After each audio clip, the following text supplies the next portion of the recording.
A new wave of digital drug trafficking in the U.S. has changed the way law enforcement cracks down on drug pins.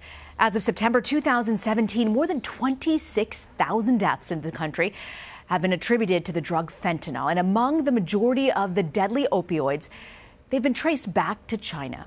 Well, the drug has led to a new era of drug lords in China, as detailed in this Bloomberg investigation. Now, most dealing is done behind a computer, and those who want narcotics can simply have them shipped almost anywhere in the world. Joining me now via Skype to talk more about it is Esmé Deprez. Thank you so much for joining me, Esmé. Well, I want to start with our viewers who aren't really familiar with the drug fentanyl. Why is it exactly so deadly, and how exactly did it become so popular? Fentanyl is the strongest opioid approved for human use, so it's really changed the game for drug traffickers, how they conduct business, and how such activity gets policed. But let's keep in mind that there would be no fentanyl. Drug traffickers wouldn't be selling fentanyl if there wasn't demand. And the demand really was sown in the 1990s with the overprescription of prescription painkillers like OxyContin, for example. That created an opening for heroin and then ultimately fentanyl, which is just a super strong version of heroin. There's two reasons why fentanyl is so different than other drugs. One is the potency. It's actually just so hard to comprehend how potent it is. 7 poppy seeds worth will kill you.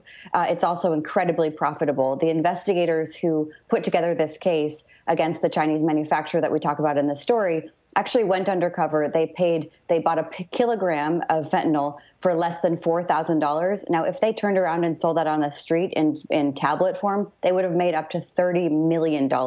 So we're talking incredibly profitable. And as you mentioned, it's also incredibly deadly.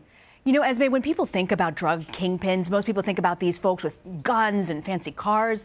But in your article, you told the story of Yan, a Chinese kingpin who was arrested by U.S. officials for pushing fentanyl. What made him different from that sort of typical drug dealer?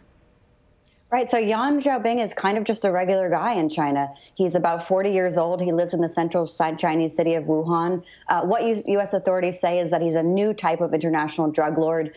They have compiled a case that alleges that he leads an empire built on the manufacture and sale of fentanyl. We actually tracked him down in Wuhan, and he admitted to selling these drugs to Americans. But the thing is that he says he didn't break any Chinese laws, and he's absolutely right about that. These certain types of fentanyl that he was selling to Americans that are killing thousands of Americans every year are not illegal in China. And that's one of the problems that law enforcement faces in tackling the opioid epidemic here. So what do you think will ultimately be Yan's fate?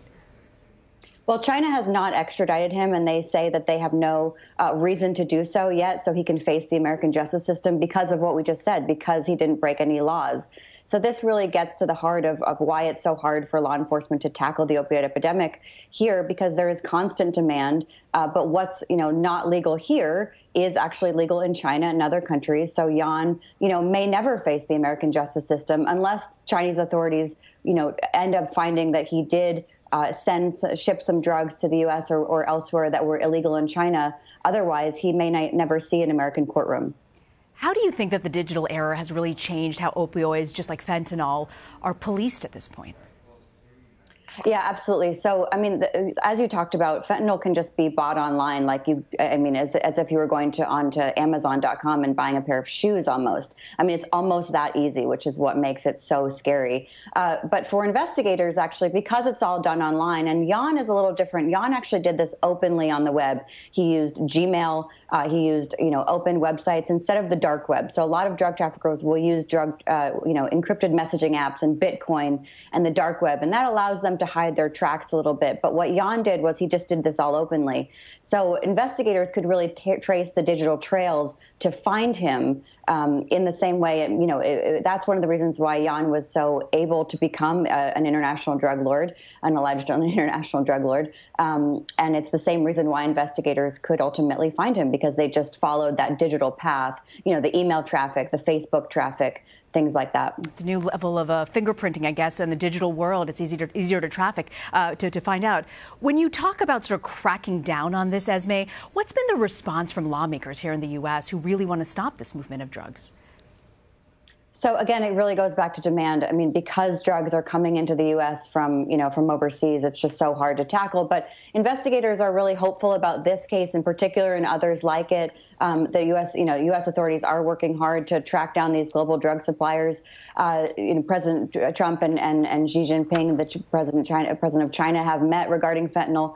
China has tried to crack down a bit. They have added some chemicals to the banned list. But ultimately, Jan is just one of countless entrepreneurs who've, seen America's insatiable demand for opioids, and they see it as an opportunity to make a profit, and that's what they're doing. And so as long as demand is here in the U.S., which it very much is, the supply is going to continue to stream in, and that's really the trouble. So U.S. authorities point to this case. It's one of the premier cases by the DOJ right now, but ultimately, Jan may never face justice. And I think what drug experts will tell you is that we really need to tackle the demand for these opioids, first and primarily. This was a fascinating report, Esmé. I'm really grateful you could join us and flesh this all out.